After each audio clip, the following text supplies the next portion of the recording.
Lamine Yamal boleh letak bola dekat mana saja yang dia mahu. Betul. Dalam apa saja situasi, dalam dribbling, dalam keadaan bola tu tengah travel, dalam keadaan bola tu tengah dalam keadaan pegun, dua-dua pun dia boleh letak. So the point is dia boleh letak dekat mana yang dia mahu. Kalau dekat hujung gol lah. Kalau dia nak letak dekat kepala Lewandowski lah. Aku rasa walaupun dia baru saja breakout I think dalam satu setengah tahun kebelakangan ni.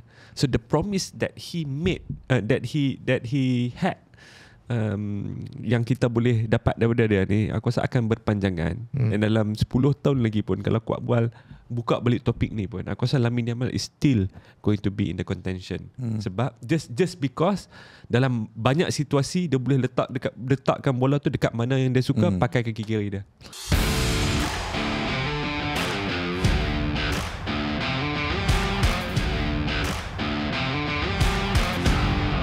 Akhirnya muncul juga sosok tubuh di sebelah saya selepas menghilangkan diri, membawa diri ke platform yang lain, melebarkan sayap. Minta maaf. Ada yang sampai saya diberitahu dia dimarah kerana tak muncul kat sini, muncul kat tempat lain. Saya nak minta maaf kat yang banyak DM saya. Jangan marah saya. Banyak tekanan mesej tekanan. Banyak tekanan. Asyik kena high press je lately ni. Saya pula dah bukan Sergio Busquets macam dia kan. Memang terasa tekanan tu. Awak nak cakap apa tadi? Ada juga yang mengatakan, ada ura-ura bahawa si dia sudah pun join sebuah parti. Ada juga. Tak apa. Dia 6 months from now, kalau tiba-tiba aku jumpa Kish punya gaya cakap tu dah lain, aku faham. Mungkin, tapi jujur, kalau tak nak saya cakap je lah. Mungkin 6 months from now awak jumpa saya dah pakai batik long sleeve. Saya dah pakai loafers kat bawah. Tapi jujur MIC kan PKR? Saya bebas, brother. Saya bebas selamanya. Jangan tengok. Memang tengok tak lebih. So kau bual, episod kali ni kita berempat. Tiada, dan aku berikan satu jaminan bahawa dalam episod kali ni producer ataupun editor takkan perlu bekerja keras lah. Sebab episod yang lalu banyak kerja keras, perangai menjadi-jadi daripada masing-masing. Saya nak tanya, pengalaman anda bagaimana dengan bidin semua hari tu? Saya geram juga tengok episod gelak tak habis-habis. Secara jujur, dia luar daripada jangkaan, luar daripada expectation. Sebab aku expect bidin yang akan buat aku pening, rupanya Falik. Itu je aku boleh cakap. Aku menjangkakan bidin yang akan buat aku pening lebih, tapi tak, sebenarnya Falik. Tapi boleh rancak borak WWE. Nasib baik producer dah. Kalau tidak lagi panjang tau. Saya belum masuk isu Shane O'Mac lah. Belum. Here comes the money. Belum. Here comes the money. Belum. Okay, so minggu ni memandangkan kita dalam mod cuti sekolah. Saya tak. Awak berdua je. Kami tak pun kata cuti sekolah. Maksudnya tapi hidup anda terkesan. Maksudnya ni yang nak datang ke studio pun trafik lebih lancar. Betul lah. Banyak kesan dia tu. Banyak kesan dia. Saya ingatkan disebabkan ASEAN Summit. Bukan. Itu tak terkesan kita sebab kita boleh lari-lari lubang-lubang lain di jalan. Macam Azwar dia kata memang banyak kesan tu. Mungkin poket dia terkesan juga cuti sekolah. Tapi kalau awak cakap pasal ASEAN Summit ni, kalau saya duduk di Kelang tak terkesan langsung lah. Dan siapa peduli pun di Kelang. Jalan okey je. Sebab Kelang bukan di ASEAN, Kelang di Colombia. Potong. Kan aku baru je cakap kategori untuk episod kali ni mungkin kurang dipotong. Kau yang punca sebenarnya. Potong ni saya takut sikit. Member goyang nak balik ni kan. Dengan kenyataan tersebut, peluang anda untuk bertanding di Kota Raja memang tak ada lah. Bukit Raja. Hanya bergurau. Kalau tak nak dengan saya, cakap je lah. Bukan lain. Okey. Saya banyak video tu lalu dekat saya punya feed lah. Dengan tenaga. So, okay. Cuti sekolah. Kita semua pernah sekolah. Betul lah. Tak ada yang tak sekolah kat sini kan. Intro kita semua pernah sekolah. Betul. Tak sebab lately macam aku rasa aku pernah cerita dalam episod sebelum ni. Okay, saya ingat tadi. Jangan personal. Itu lawak internal. Okay. Itu lawak internal. Sebab aku cakap tadi kita semua pernah sekolah. Sebab lately sebab anak aku dah masuk sekolah rendah kan. Aku banyak jumpa parents yang macam tak sekolah. Betul. Antara soalan dia tanya, cikgu esok, sebab cikgu kata ibu bapa semua perhatian, esok pakai baju sukan. Okey baju sukan tiba-tiba ada satu soalan. Cikgu, esok pakai seluar sekolah ke pakai seluar tracksuit? Wow. Kalau dah pakai baju sukan, takkan nak pakai seluar slack? Aja gila ke apa? Aja gila kau kan?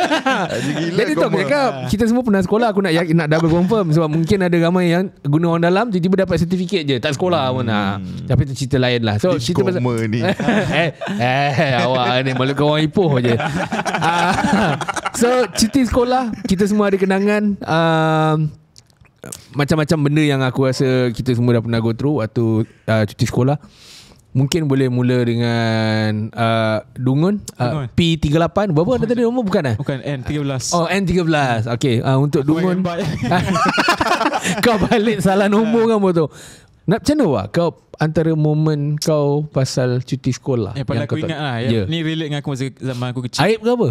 Bukan aib lah. Okay. Dia ceritanya sebab aku pun kebetulan hari tu aku tengok trailer cerita Keluar Man kan. Tiba-tiba ada orang relate dengan anak-anak sidik sebab karakter Borhan tu dia tiba-tiba pakai baju anak-anak sidik. Oh ada betul, gambar, t-shirt tu. So macam orang cakap macam mungkin next daripada Astro Show mungkin ada movie tu pula. Movie daripada untuk anak-anak sidik pula kan. Hint. Macam hint lah.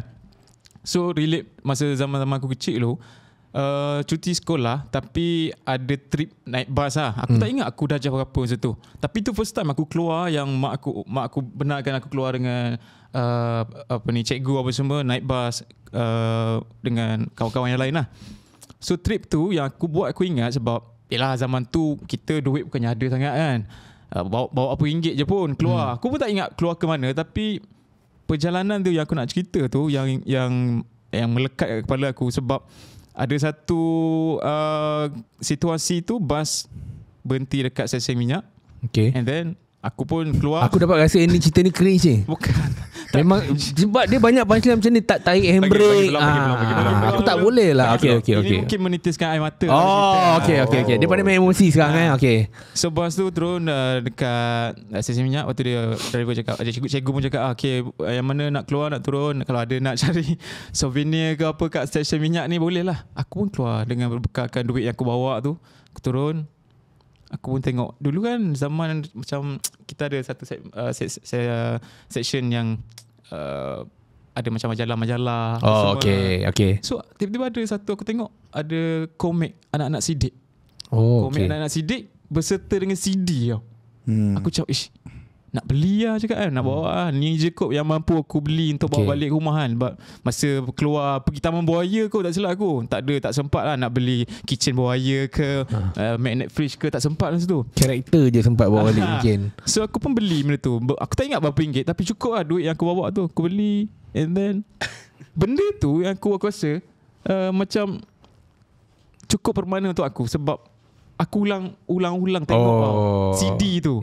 Aku bawa balik, aku tengok dengan adik aku. And then yang aku ingat episod tu sampai ke besar. Episod di mana Adul baru dilahirkan. Okay. So aku ni pun sebab yalah itu pun secara kebetulan tertengok scene yang Burhan tu pakai tu, tiba aku macam teringat balik. Lepas tu kau pun buat keluar topik ni, teringat macam itu antara momen lah. Cuti sekolah, cikgu bawa keluar, first trip aku naik bas dengan di mana mak aku benarkan aku keluar sama-sama dengan kawan-kawan sekolah. And then adanya momen di mana aku tu antara komik ataupun cerita animasi yang favourite aku masa kecil. Anak-anak sidik, kau layan. Lepas tu sambil-sambil siapa je tak tengok anak sidik? Semua weh. Semua tengok. So bila fikir balik kan macam ada ke nanti bila dah ada hint macam tu, ada ke macam tak sabar. Ada ke yang dia nak movie kan balik anak-anak sidik ke ni. Kalau hang kan Bun, Ajib, Alan, Aman, Adul, mana paling suka? Aku suka. Aku Kak Ita. Bukan. Masuk tak masuk? Yang kakak tak masuk. Kak Ita apa nama? Kak Ita ke Kak Ina? Ita kot. Tapi aku rasa Bun kot. Sebab dia sulung. Ya. Lepas tu dia paling terror lah. Dia paling terror. Lepas tu dia yang selalu buat hal juga kan. Banyak yang kena. Aku rasa yang baik sikit pun Aman di antara dua-dua. Dia boleh join. Alan tu boleh tahan enggak? Tapi paling bad boy Ajib lah tu je aku boleh cakap lah. Paling villain. Dia paling villain lah. Nombor 2 kan. Betul lah. Tapi since kau dah mention cerita pasal anak sidik kan. Aku rasa antara childhood punya kartun yang kita tengok Usuk Sontorian lah, macam kartun lah, yang kartun rakyat dia, bukan kartun rakyat ke apa kan, rakyat. Tapi aku rasa anak sidik tu antara reference besar bila kita dah, macam contoh aku dengan Azwar dah jadi parents, baru kau faham banyak benda based on cerita tu. Contohnya macam mana kau tengok, tak payah jauh lah.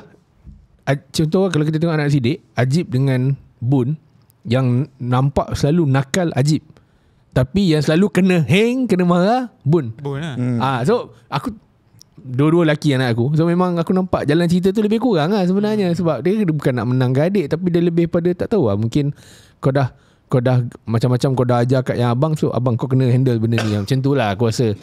Tapi anak sidik, and even kau mention pasal moment kau dapat beli tu, dia punya puas tu. Sebab aku rasa kita semua pernah ada memori yang dapat beli something dan kita akan keep on tengok. Contohnya macam Faiz, mungkin dia keep play 3 CD WWE yang episod lepas dia cerita tu.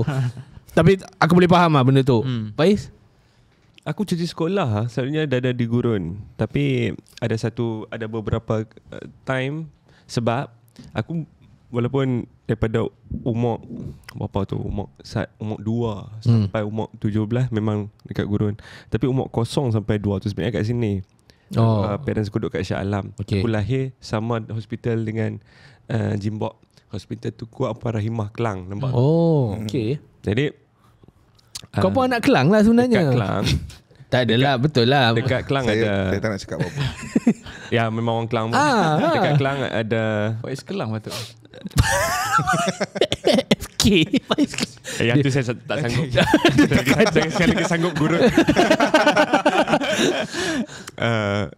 Dekat Kelang ada rumah mak saudara aku, yang aku panggil mama. Sebab tu kan first rumah yang duduk dia yang mengasuh aku sampai aku umur 2 sebelum ke gurun kan. Tapi balik ke gurun pun, parents aku dia bukannya bapak aku orang kerajaan kan. Anak kena tunggu posting dulu baru boleh. Sebelum tu memang dia orang memang berhasrat nak balik gurun lah pun. So mak aku sebagai seorang yang bekerja dalam forwarding company, time tu kebetulan ada pewajar steel dekat Kedah, ada plant besi, pewajar steel besar. Dan mak aku terima kerja kat sana. Bapak aku kebetulan baru boleh dapat posting ke Kedah. Tetapi posting bapak aku kat Kedah tu bukan kat Gurun, bukan kat Sungai Petani, bukan kat Lostak, dekat Langkawi. So settle. So aku, mak aku, kakak aku duduk Gurun, bapak aku duduk Langkawi for I think 1 or 2 years. Yang aku tahu setiap cuti sekolah, ini bukan cuti sekolah yang 2 minggu apa tahu, sebulan at least sekali. Sebab 2 minggu sekali bapak aku yang travel daripada Langkawi ke Gurun for the weekend, and lagi 2 minggu tu kami yang travel ke Langkawi.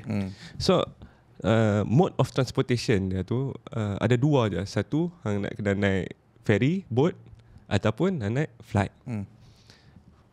First 2 times aku rasa naik boat, aku mabuk laut, muntah-muntah semuntahnya dekat dalam ferry 2 kali. Lepas tu tak naik boat dah.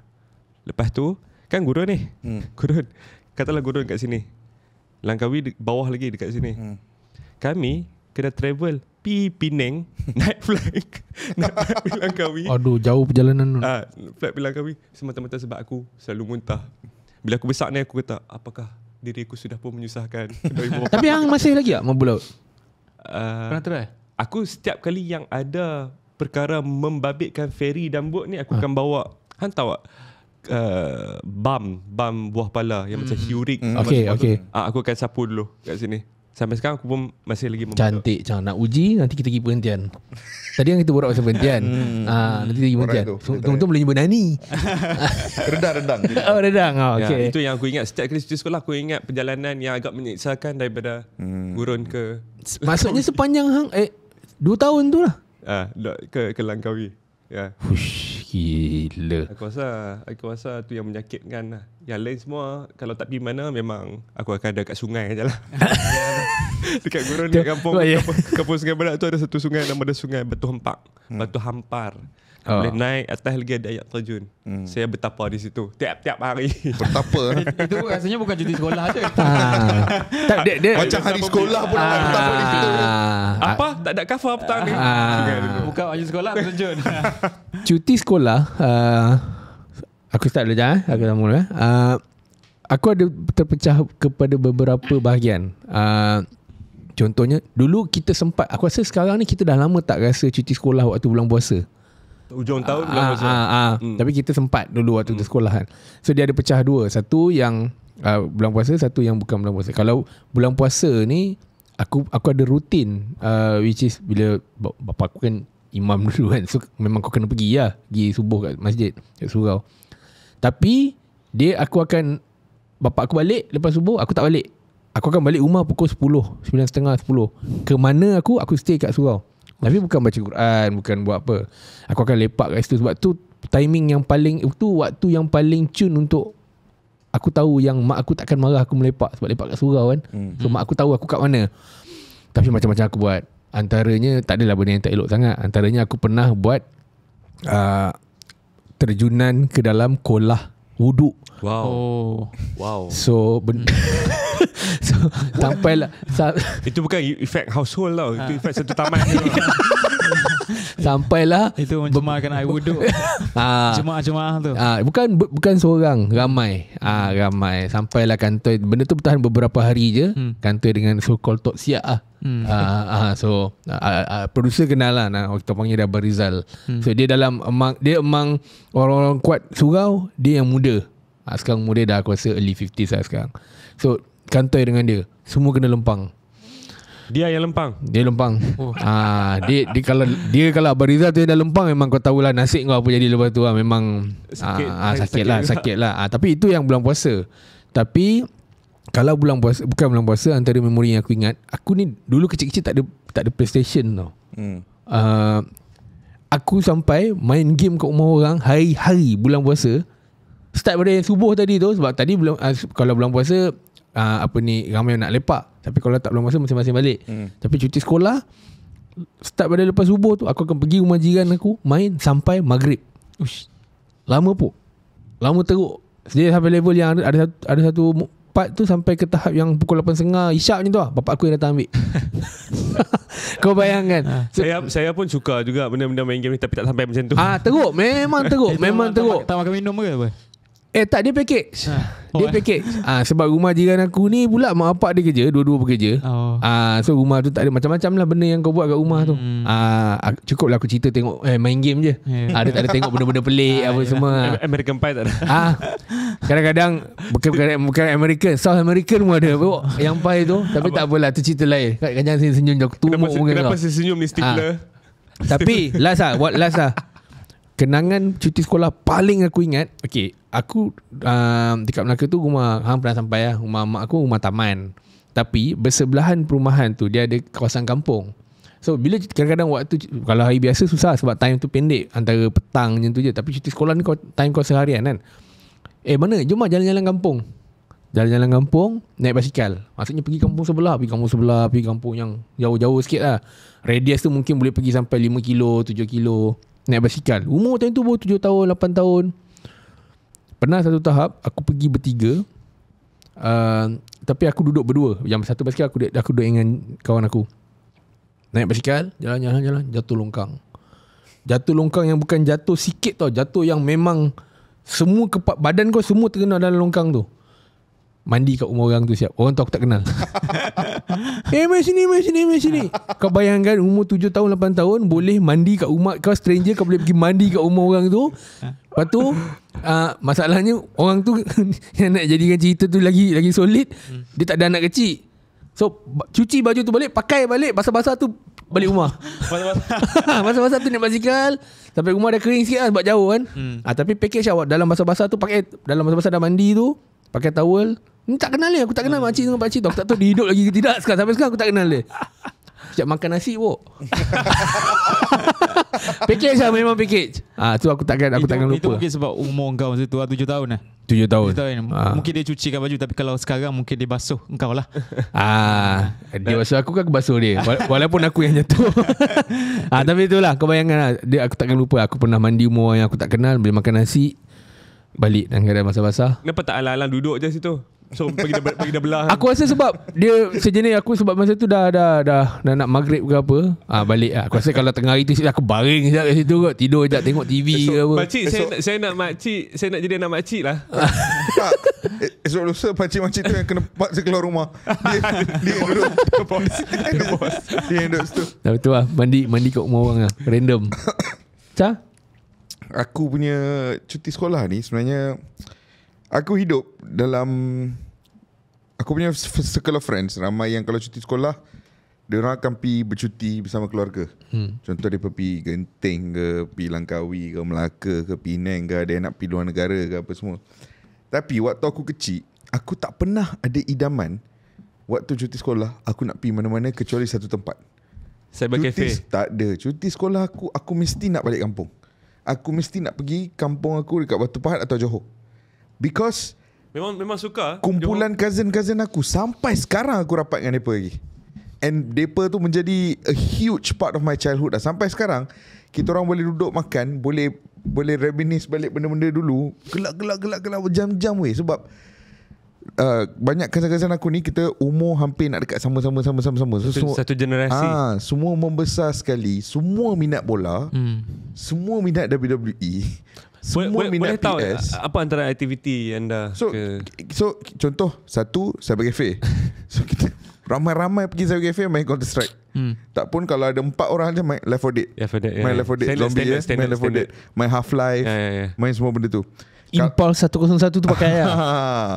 Memang kalau kat JB dengan Batu Pahat tu, dekat Taman Bukit Perdana, dekat Gunung Soga tu, Cyber Cafe tu, semua aku dah katam lah kat situ. Okay, waktu aku kecil memang dah kerap ke situ. But it wasn't just the Cyber Cafe. Dia aktiviti dalam rumah juga. Kita orang akan main WWE. Main sesama sendiri. Bersambung daripada episod lepas ni. So selalu disebabkan dalam geng cousin aku ni, aku yang sulung. So dia akan jadi apa tau, aku one versus everyone else. Handicap match. Apakah karakter yang selalu anda guna? Come on brother. Kita dulu memang peminat Eddie Guerrero brother. Sumpah lah. Viva la raza. Dia memang siap buat entrance music apa semua. Lepas tu gaduh-gaduh. Amuk malet. Tak ada malet lah brother. Tapi those were the sort of things. Lepas tu main PS ramai-ramai. Lagi satu aktiviti yang aku suka, kita akan ramai-ramai tengok cerita seram. Malam-malam buka TV tengok cerita seram. Lepas tidur semua dekat hall semua sekali kan. Lepas tu malam-malam lapar, pergi kitchen, buat Maggi, letak dalam periuk, buat Maggi banyak-banyak, letak dalam big pail, semua makan daripada one pail. Faham tak? Those were the best days of my life. Dari segi kenikmatan hidup. Sebab waktu hang kecil, waktu cuti ni, hang tak ada kerisauan apa-apa. Hang tak ada kerisauan apa-apa. Dan aku dikelilingi oleh pakcik dan makcik semua yang put in so much of effort untuk pastikan this group of cousins had fun. So mereka akan sentiasa organize activity, pergi theme park ke, pergi main bola, organize football session kat luar ke. So bila hang dengan cousin-cousin hang ni pun ngam, lepas tu hang dikelilingi oleh adults yang juga hang ngam, but at the same time diorang put in effort untuk make sure everybody has a good time. Itu memang seberapa kerap hang dibawa oleh orang-orang tua di sana ke Plaza Angsana JB? Kerap. Hang tahu kenapa? Sebab ada satu fasa tu kita orang tak ada PS kat rumah. Plaza Angsana tu hang boleh rent a PS by the hour brother. Duduk main WWE kat situ by the hour. Sejam RM2 PS2. Sejam RM2 aku ingat. Habis main PS2 tu pergi bowling alley brother. Let's go. Plaza Angsana JB ni dia kerap naik sebagai hub di zon selatan. Betul. Dia dekat dengan Skudai semua Kalau di KL banyaklah, KL kan hub memang tengah. Di Penang pada masa tu Geni Plaza. Geni Plaza Penang. So tu hub utara. Kalau selatan memang Plaza Angsana. So kalau hang tengok dekat TV ataupun dekat paper, apa-apa jenis audition. Audition apa pun, kalau dekat zon selatan mesti Plaza Angsana JB. Sebab tu aku tahu. Padahal aku sendiri pun tak pernah sampai Plaza Angsana JB. Aku memang dah Plaza Angsana, City Square, all these spots dekat JB tu, when I was a child memang kerap lah dengan Batu Pahat. Batu Pahat tak cakap hang boleh pergi dekat area Batu Pahat tu, dia ada satu macam water park nama Wet Wonderland ke benda tak. Dulu waktu kecil tapi situ sekarang lah. ada lagi kan? Ada lagi. Tapi Batu Pahat? aku dah lama tak pergi. Ada. Ada something like that kan. Wetland ke something like that. Waktu aku kecil memang kerap lah ke situ. Cuma sekarang mungkin dah tak berapa ni lah, maintenance tak berapa ni. But yeah, itu childhood aku. Waktu cuti sekolah kan, aku tak pernah aspirasi nak travel semua ni datang bila aku tua je. When I was a kid, I didn't care about travelling. Nak dekat cuti sekolah tu, all I was thinking about was down south, brother. Itu je yang aku fikir time tu. JB style, brother. JB style, brother. Aku kadang-kadang aku terfikir yang even aku pun try untuk elak jadi macam tu. Maksud aku being a modern parents ni, kadang-kadang semua benda tak boleh. So at some point aku terpaksa lawan apa yang aku fikir dalam kepala aku. Lawan insting kau sendiri kan. Kau nak buat apa kau buat. Sebab aku rasa that's how aku belajar untuk survive. Tapi kan kalau bagi aku mak aku kalau cuti sekolah mungkin waktu di mana beliau akan pening kepala lah. Adik-adik ramai. Yelah perhimpunan kan. Ada perhimpunan kat rumah. Itu memang chaos. Itu bab nak sediakan makanan pun letih weh. Betul. Kau bayangkan contoh pagi-pagi kau hanya perlukan sediakan breakfast, anak kau dah pergi sekolah apa semua, kau boleh settle down lah sampailah tengah hari. Tapi kau bayangkan itulah dia nak hibernate tau waktu tu. Cuti sekolah yalah, aku dalam keadaan membesar tu mungkin ada dalam 6-7 orang lagi yang masih bersekolah kat situ kan. Nak kena ada satu tim futsal pula ni.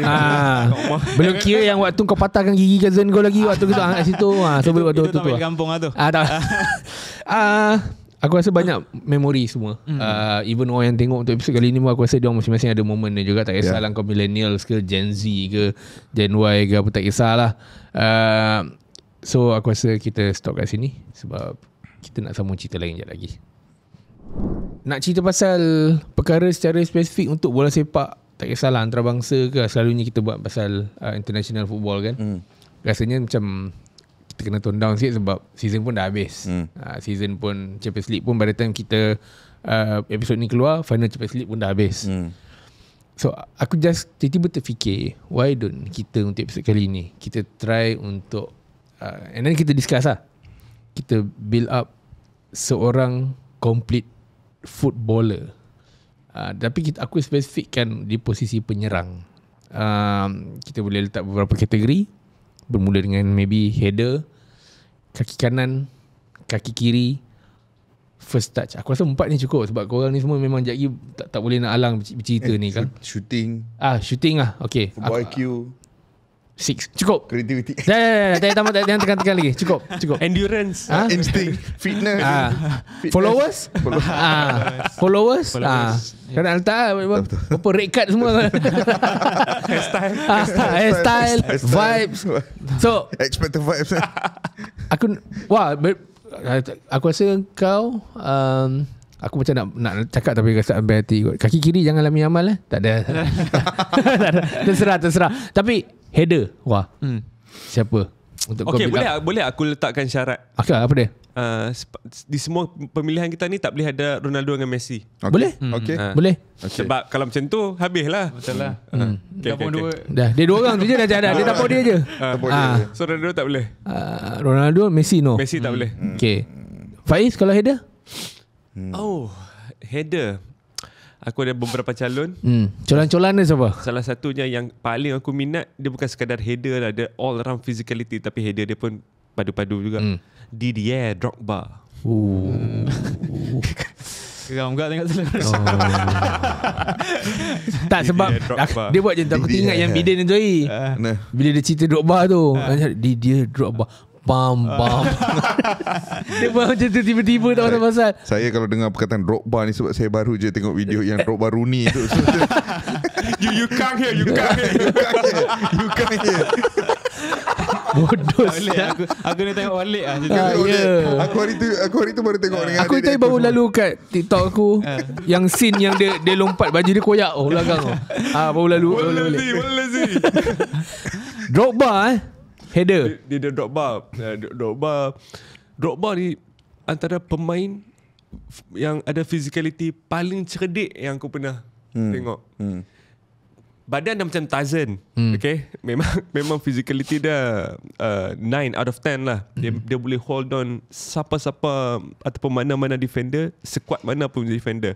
Kalau kita tengok, aku pernah tengok satu battle lah antara dia dengan Daniel Van Boyten dulu. Daniel Van Boyten besar mana weh? Tinggi. Besar. Bukan saya tinggi, dia memang tebal. Kena dengan dia Drogba. Lepas tu tapi kalau dia dah dapat hold of the ball, hang sentuh dia macam ni pun jatuh Drogba. Keras. Ini memang otak dia memang ni. So larian-larian dia nak pi attack near post ke far post ke, ataupun dia just nak kena hold on player defensif untuk melakukan tandukan. Cara dia yang paling aku minat. Cara dia. Sebab kalau aku Chelsea fans pada masa tu, ataupun Marseille fans ataupun Ivory Coast fans pada masa tu, aku ada 100% confidence dengan striker aku. On a bad day, striker aku can score goal. Sangat berbeza dengan pengalaman aku tengok striker pasukan yang aku minat sekarang. Okay? Sangat berbeza. So langit dan bumi. Back pass pun ke mana tu? Ya. Tolong jangan tambah-tambah biar saya saja. Nama saya Ras. Itu saya yang ajak lah. Saya dengan Kish yang ajak dia cakap bahasa Melayu tau. Jadi tu dia Drogba kepala untuk aku. Saya buka lagi floor ni kepada anda semua. Kish, kalau Kapla? Kepala. Tricky. Banyak sebenarnya. Zlatan is a calon bagi aku. Zlatan dominant in the air. Another one, dia bukan terlalu tinggi tapi dia very very dominant in the air juga. Is Tim Cahill Yes. Dia bukan tinggi but he was lonjakan dia kalau nak score di udara tu memang luar biasa kan. Tim David Moyes tu kalau aerial shithousery tu dengan Fellaini, Tim Cahill tu memang outstanding lah. Duncan Ferguson was incredible in the air. Hantar siapa lagi? Siapa? Alan Shearer was great in the air. Kepala memang tajam. Tapi secara peribadi kan, aku pilih someone yang more recent lah. Yang aku sangat suka dari segi dominance dia in the air, Mitrovic. Alexander Mitrovic. Aku rasa Mitrovic punya aerial presence is kadang-kadang very very underrated. Apa yang dia boleh buat di udara, waktu dia main Fulham, waktu even more recent times dia main kat Saudi pun, you just have to float the ball in the air and he will win you that header. Dia aerial presence ni kadang-kadang bila kita sebut striker dan aerial strength ni, kita akan automatically imagine jaringan gol dalam kotak penalti ataupun percubaan dengan kepala. Tapi kegunaan aerial strength ni bukan sekadar untuk menjaringkan gol tau, tapi untuk pick up that first ball, untuk setting second ball tu for your wingers ataupun your number 10s kan. Itu pun peranan yang penting juga. So Mitrovic kadang-kadang dalam situasi yang mana dia berada di bahagian hadapan dan pasukannya nak lakukan serangan balas, they can just whack it long and dia akan gunakan kepala dia untuk menang perebutan pertama, hold on to the ball, distribute kepada number 10 atau wingers untuk melacangkan serangan. So that's why I feel yang Mitrovic punya kekuatan di udara tu is very very impressive. Aku rasa since dia dah sebut Faiz dah sebut Drogba and then Kish dah sebut 2-3 nama juga, aku rasa kita move ke kategori yang lain. Sebab kalau satu kategori empat pencalonan ni memang pencolan. Panjang cerita lah. Next, shooting. Shooting. Aku dah ada dalam kepala aku tapi Shooting tak kisah kiri kanan lah. Tak kisah. Shooting. Ambil kanan satu, kiri satu lah. Okay, kiri satu, kanan satu. Okay. Kiri, okay. Adriano. Aku memang tak ada nama lain tu. Aku memang tak ada nama lain. Itu berdesup and then ada Sup bila tu Jebon. And then dia bukan berdesup saja, tapi ada accuracy dia, ada target dia juga, ada tahu nak placement kat mana bola, bukan sekadar letup saja. Ada setengah player dia letup memang letup je. Dia kadang kalau bila kau letup saja bola, memang kadang dia tak accurate tak accurate juga. Tapi bila kau tahu nak place kat mana, accuracy tu pergi macam mana, saya Adriano one of the best lah untuk kiri. Dia satu benda pasal Adriano. Okay, aku rasa sekarang modern football, anything yang melibatkan shooting, kita akan banyak tengok pada teknik. Tapi aku rasa apa yang special tentang Adriano punya shooting is dia teknik memang teknik lah. Tapi dia kudarat dia tu memang kita tahu kudarat dia tu yang buat benda tu lagi powerful. Sebab kalau kita tengok dia punya physical pun memang badan memang rabak. Peha dia tu memang sebesar-besar alam. Dan dia bukan sebesar alam yang satu benda lah yang melibatkan player-player yang shooting dia ni selalu solid. The reason why sebab lower body tu memang betul-betul fit. Satu lagi nama yang aku boleh petik Jimmy Floyd Hasselbank. Jimmy Floyd Hasselbank kaki kiri kaki kanan. Dia kaki kiri. Dia kaki kanan. Dia kaki kanan. Tapi aku just ingat yang cerita tentang lower body lah. Lower body dia yang solid. Tapi okay, tu tak lebih. Betul lah kau mention pasal kaki kanan. Tapi nak cerita pasal lower body yang membuatkan shooting tu powerful daripada Adriano, yang aku boleh terfikir Jimmy Floyd Hasselbank. Tapi untuk kaki kiri Adriano. Cuma dari kalau beza dia, kalau aku cakap cakap tadi kalau yang jenis letup tapi tak ada accuracy, mungkin bagi pendapat aku macam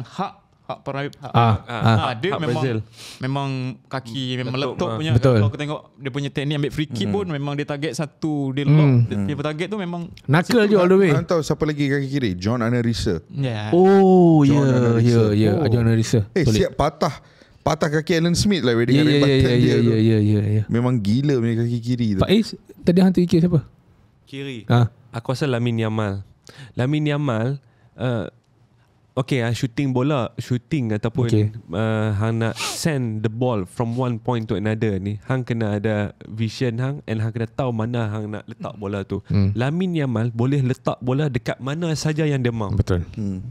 Dalam apa saja situasi, dalam dribbling, dalam keadaan bola tu tengah travel, dalam keadaan bola tu tengah dalam keadaan pegun, dua-dua pun dia boleh letak. So the point is dia boleh letak dekat mana yang dia mahu. Kalau dekat hujung gol lah.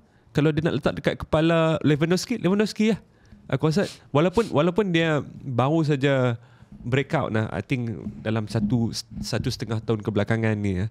So the promise that he made, that he had, yang kita boleh dapat daripada dia ni, aku rasa akan berpanjangan. Dan dalam 10 tahun lagi pun, kalau aku buka balik topik ni pun, aku rasa Lamine Yamal is still going to be in the contention. Sebab just because dalam banyak situasi dia boleh letakkan bola tu dekat mana yang dia suka, pakai kaki kiri dia. Kaki kiri Yamal, Adriano. Tapi aku suka kiss petik John Anarisa tu sebab aku ingat free kick dia yang batas jadi bongok tengok dia tu. Tutup kaki kiri. Tapi kita fokus kat shooting lah. Kaki kanan aku tadi dah sebut Jimmy Floyd Hasselbank. Kaki kanan aku ada satu nama lah. Siapa? Harry Kane. Harry Kane is one of the best ball striker I've ever seen in my lifetime. And that's a fact. Harry Kane bagi aku. susah nak tak boleh deny. Benda tu tak boleh deny. Sebab dia pernah score banyak. Dia pernah score daripada own half pun dia pernah score lah. Sebab dia role as a striker pun dia dah banyak jenis juga. Ni yang Manchester United lawan ASEAN All Stars. Kan kita duduk belakang Onana. Kan kita borak pasal ball striking Onana, di mana dia tak payah letak effortless. Dia very effortless. Dalam 10-15% of his whole strength, just slice bola tu akan pusing sampai ke sana. Bola tu akan pusing sampai ke sini. Walaupun accuracy dia kadang-kadang aku nak sambung tadi yang pusing out bola tu. Tapi subject matter is bila dia strike bola tu hang dapat terasa. So that's the feeling that I get when I see Harry Kane. Dia pun sama juga. He can send the ball anywhere he want. Kita ingat dulu kita tengok striker macam Rooney kan. Drop down dia akan spray passes macam Boscombe passes when Rooney kan. Kiri pun kanan. Harry Kane can do exactly the same if not better. Harry Kane bagi aku. Kalau kaki kanan Harry Kane. Satu lagi aku boleh tambah dia pattern play pun lebih kurang. Harry Kane boleh carry the ball, boleh jadi target man, boleh create. El Pistolero Suarez. Itu memang. Ini bukan nak sebut zaman dia dekat Barcelona je, tapi dah masa dekat Liverpool. Ya, Liverpool pun gila ke sebenarnya. Free kick dia ambil dulu. Dia Gerrard ada tapi dia ambil. Ya. Free kick. Itu yang menunjukkan. Aku setuju lah. Kalau sebab tu dia nangis teruk bila Gerrard yang 3 sama tu. Yang Seri yang Crystal Palace tu. Sebab tu dia nangis teruk. Tak ada apa-apa hajat dah apa pun. Entah siapa lagi yang boleh rembat. Tapi yang ni mungkin kaki kiri ni aku rasa. Siapa? Podolski kiri. Podolski kiri. He could Tapi shoot a solid. ball, man. He could really shoot a ball. Tapi rewind sikit lah. Aku baru teringat since kau mention Podolski kan. Actually untuk header tadi pun Miroslav Klose tu Yeah. And another one header, Batistuta. Itu jangan cakap lah. Batigol tu memang semua benda dia henyak lah. Shooting pun padu juga. Tengok pada kat tu. Kita dah cerita kaki kanan, kaki kiri, tapi mostly on shooting. Now kita tak kisah kaki kiri kanan. Passing. Untuk seorang striker, Yang aku ada satu nama. Striker striker. Striker yang boleh pass. Aku bagi satu nama, Wayne Rooney. Sama. Wayne Rooney could do anything. Nak suruh dia score tanduk boleh, nak suruh dia score kaki kiri, kaki kanan, nak suruh dia shoot, nak suruh dia placing. But more importantly, semakin dia tua, dia berubah menjadi seorang playmaker. Mula-mula playmaker di number 10, advanced playmaker, but the older he got, he became a deeper playmaker. Dia punya range of passing tu outstanding. By the time dia dah pi hujung-hujung career dekat MU, by the time dia pi MLS, by the time dia balik ke Everton semua, dia dah jadi memang almost like an Andrea Pirlo dalam career dia. Okay. Dia boleh spray passes, diagonal passes, dia boleh play small, dia boleh auto foot pass. He was outstanding as a striker. Sentuhan bola dia tu memang gila. Selain Rooney ada? Aku ada satu lagi. Disebabkan passing ability dia underrated, orang tak nampak benda ni. Sedangkan dia pernah Valencia, Barcelona, Atletico Madrid, semua yang Spanish Villa. memerlukan David Villa. Spanish teams memang memerlukan striker yang pandai nak main combination play kan. David Villa punya passing ability is underrated untuk aku. Terutamanya dalam satu musim dia dengan Pep 2011 tu. Dalam musim tu Pep berkeras tak mau mainkan dia di posisi nombor 9. Villa terpaksa berpuas hati main di posisi left wing. Padahal dia ni rekod scorer untuk Spain ni. Tapi dia tak ada ego. Dia boleh main and aku rasa strike partner, antara antara trio yang selalu main pada ketika itu pada musim, specifically musim 2010-2011 tu adalah Villa, Pedro dengan Messi. Dan dia punya combination play memang gila. He can pass the ball. David Villa. He can pass the ball. Kalau tengok zaman tu pun Pedro terpaksa korban main belah kanan. Pedro main belah kanan, David Villa main belah kiri. Azwar ada nama lain? Aku lebih setuju dekat Wayne Rooney punya passing ability. Sebab kalau kita tengok, itu antara signature pemain-pemain yang aku suka. Bila kau dah meningkat usia ni, kau dah ke belakang sikit, makin ke belakang, makin mampu untuk create game. Itu. Oh sorry, ada seorang lagi yang boleh create, yang boleh pass, and the passes are always intelligent. Thierry Henry. Thierry Henry kan dia boleh jadi wall. Instead of dia boleh finish, dia boleh jadi wall. Dia kalau masa kat Arsenal tu, dia dah geram, tak ada supply ke apa, dia yang akan turun create the game. Dia yang akan turun create the game. And in split second dia dah kat depan balik dah. Kat depan balik dah. Va boom. Laju gila. Last one. Ni seorang satu kena ada. Physical strength untuk seorang striker. Aku tahu sekarang dia bukan untuk aku. Sebab aku tadi aku dah banyak petik nama yang mungkin 90s dan era 2000 punya nama. Contoh macam Drogba and Jimmy Floyd Hasselbaink. Tapi untuk physical strength, aku rasa now dia bukan dalam satu condition yang baik. Tapi in modern football, aku nampak Erling Haaland. Aku tu terfikir dia at some point, aku tak ingat game apa. Game ni last season tau. Lawan Bournemouth tak silap aku. Long ball daripada Ederson. Dia pergi lari dengan centre back untuk dapatkan bola. Cukup masa centre back tu bukan tak dapat kejar dia. Centre back tu tertiarap sebab nak kena shield dengan dia. Just like that. Dan dia just body fence sikit untuk keeper tu kena tipu, dah ada score. Simple macam tu je. Dia just guna physical je. Tak ada nak teknik actually, apa. Erling Haaland Another one physical, Victor Osimhen. Oh ya? Victor Osimhen can outmuscle. Itu yang, that's why Victor Osimhen ni player yang hang letak kat dia anywhere in that front area. Dia boleh dekat outside the box, slightly on the edge. Hang letak dia dalam situasi yang paling unlikely. Kalau belakang dia ada dua orang pun, dia akan cari jalan untuk outmuscle dua orang tu, cari gap, masuk, score. Almost like how Erling Haaland would do it as well. And yalah, dia ada African genes dalam badan dia yang menjadikan dia physically imposing. Kan hang tengok style striker yang berfizikal macam Vincent Abu Bakar. Oh ya. Kira-kira itu memang like he might not have the pace, he might not have the trickery, tapi raw brute force tu Vincent Abu Bakar tu ada. Kalau yang pernah main Malaysia tengok dulu Dixon Hokameh tu level apa ni ada Bayo Akin Fenwa. itu kalau physical strength, come on brother, it's the most difficult. Tapi Akin Fenwa tu aku tak into sebab aku tak rasa macam tadi point yang aku cakap, lower body dia tak membantu dia in terms. Kalau waktu lari shield okay, tapi in terms contoh kau nak hold bola silap dia macam tu lah. Siapa Wolf punya winger tu, Adama Traore. punya sizing kan. Apa body memang dia lebih pada lumur minyak je kan sebenarnya.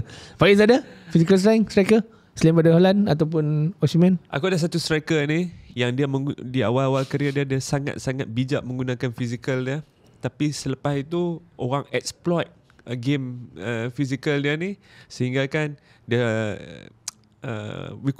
we could have seen so much more from him, tapi itu pun dah cukup dah membuatkan dia one of the greatest strikers of all time. Ronaldo Nazario. Ronaldo Nazario kalau tengok klip di PSV dengan di Barcelona pre-Inter Milan injury, dia boleh hold lah defender di Europe mah. Dia boleh hold. Pasal tu umur dia 19, 20, 21. Dia boleh hold defender dekat belakang, bola dia main dengan tapak kaki dekat sini. Siapa umur 19 tahun yang berani buat macam tu dekat defender di Eropah yang dah balding ni. Yang dah balding, yang dah 10 years of experience, season pro, tak ramai yang boleh buat. Itu pasal lah seorang hold, dia hold seorang limai pakuk dah. Itu pasal lah tu 3 kali ACL. 3 kali ACL. Tapi kan kalau kau tengok strength macam tu, mungkin orang ingat macam apa body Ronaldo ni bukannya kau nampak dia kuat sangat kuat pun, tapi itu core punya strength. Core punya strength. Hold boleh macam tu 3 orang boleh shield. Dia sekarang kita ingat dia sebagai seorang yang fizikal dia yang lebih, kita panggil dia masa dulu kita panggil dia Ronaldo gemuk kan. Tapi masa dia dekat PSV dengan Barca and Inter awal-awal tu, sebelum pre-ACL injury, dia lean gila. Lean betul. Very lean and you get the idea of how strong he is. Ronaldo Nazario. So physical. I mean, kalau kita sebut Ronaldo Nazario sekarang, kita tak sebut pasal physicality lah, but I would like to highlight yang dia memang kuat pada masa. Tapi in fact sebenarnya waktu dia dekat Real Madrid pun lihat. Memang lihat. Berapa kali kita tengok, cuma masa tu bila dekat tempo dia dekat Real Madrid tu, aku rasa kita lebih nampak. Tapi dia dah ubah game dia sikit dia dah tak ligat dah. Dia lebih kepada finisher and even dia punya ball control. So yang physical tu tadi tu dia dah tak pegang sangat. Tapi lihat tetap lihat sebenarnya. Aku rasa kita tutup cerita ni, sebab kalau kita pergi ke kategori yang lain, contohnya social media, mungkin banyak cerita lah. Vibes, Football IQ, panjang. Good shot. Dia kalau Football IQ pula. Jangan. Saya dah kaji. Jangan tekan saya. Kita jumpa lagi untuk next episode. Cuma jangan lupa peringatan sekali lagi Mak Gurun, Mak Dungun dan juga mana? Ipoh Utara. Terima kasih. Ya ke Ipoh, bukan Kuala Kangsor ke? Terima kasih untuk kesudian masih lagi memberikan ruang. Mana? Silakan. Aku ada punchline ni. Cerita ni aku tahu. Ada punchline. Aku dah 3 episod tak dengar ni. Ada punchline. Sebelum kita tutup cerita ni, ala-ala nak sebut lokasi kita ni. Itu main bola Kalbo. Okay, biasalah kalau jumpa team opponent ni yang mana kenal kita atau kenal aku, dia kalau salam mesti dia macam kacau-kacau aku, macam dia ulang balik ayat-ayat aku ngulas kan. Tapi ni tak, ni paling rare. Dia salam aku, dia datang, dia bisik senduh handu. Pecah bodoh. Tu pecah weh. Dia bisik Tak, masalahnya yang salam-salam tu tim ada agak veteran juga sebenarnya. Kena ni macam abang-abang macam salam aku senduh handu. Kejut aku tengok muka dia. Awak kena minta royalty dekat Anik. Sorry Anik sebab merosakkan nama Snus Endus. Tapi maksudnya Snus Endus dah ada target audience yang baru lah. Kategori umur yang lain. Snow Endo ada show Snow Endo's preview. Tukar Snow Endo preview. Oh, logo nak kena buat balik. Aku risau signboard kat luar tu. Tukar balik. SSM tukar. SSM ada ni sikit lah. Kalau ada nak tukar. Aduh. So kita tutup. Jumpa lagi next episode.